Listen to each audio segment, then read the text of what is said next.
As I'm sure you've heard, Minecraft is quite a buggy game. With its convoluted 13-year development history, there's bound to be some issues that slip through the cracks and make it into the vanilla game. But there does come a point where it seems that a bug that is so easy to fix, or that is so old, seems that it's just being ignored by the game's developers. I mean, I guess I understand it. It's definitely more worth it for them to work on an actual content update rather than changing the color of a few pixels. But anyway, Minecraft 1.19 is nearly out, and since I made one of these videos on the cusp of the release of Minecraft 1.18, I think it's time to review 19 different glitches that still work in Minecraft 1.18.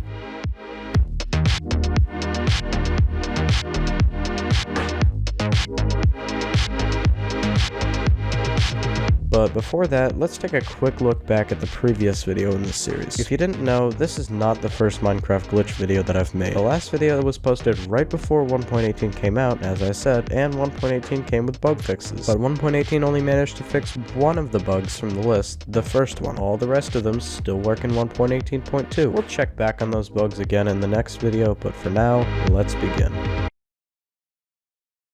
So the first glitch on this list is one that I bet quite a few of you have thought about before, and it has to do with advancements and achievements.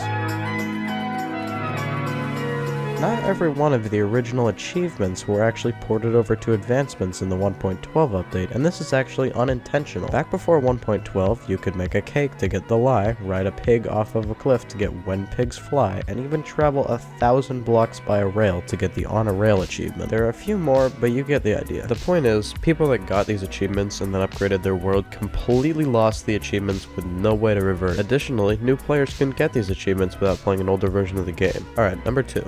Minecarts only face south and east, leading to blocks inside like furnaces and chests looking really buggy when the minecart is turning. Apparently not much can turn properly when it comes to minecarts. Number 3. When breaking most blocks, the breaking animation looks normal, but for some reason when you break stained glass or ice, it just seems to appear a bit too transparent. Of course, this doesn't actually affect the breaking of the block, this is just a simple, annoying visual glitch. Number 4. When a hit with a sharpness sword against an entity fails, sharpness particles still appear. If you haven't noticed sharpness particles before, here's what they look like. They're the little blue particles that only show up when hitting someone with a sharpness weapon. Anyway, they still appear when they shouldn't. That's the point. Number 5. This one's pretty famous, but you can survive any fall height in single player by just logging out of the world before you hit the ground. As soon as you open the world back up, you'll be fine. Note that this glitch was patched in multiplayer quite a while ago, so don't go and try it there. That won't end well.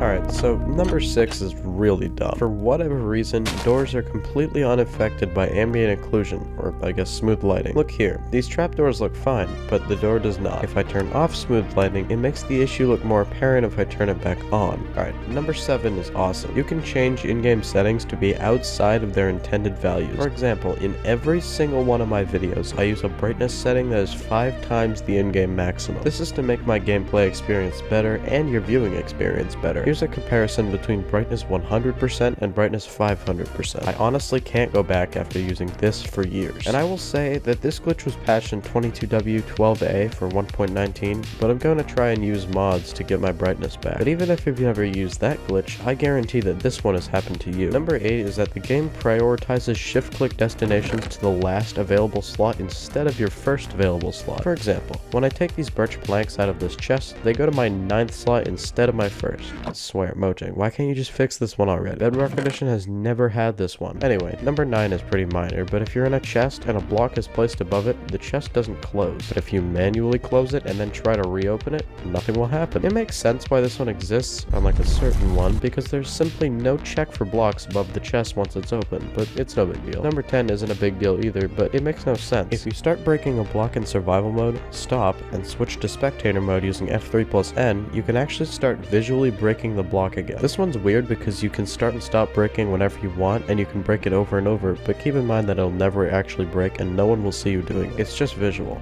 Okay, so I know that you've equipped armor by right-clicking on it in your hotbar before. We all have. But something that's really annoying is when you are already wearing armor and you try to put it on by right-clicking. It doesn't work. Well, this is glitch number 11. Yeah, it's a bug. To put on that armor, you have to use your inventory, and nobody likes to do that. Bedrock Edition has this one covered too, and I'm starting to get a little irritated. And now for number 12. It's pretty minor, but world data can sometimes extend past the actual space that it's supposed to take up. Nothing game-breaking, but it's a bug regardless.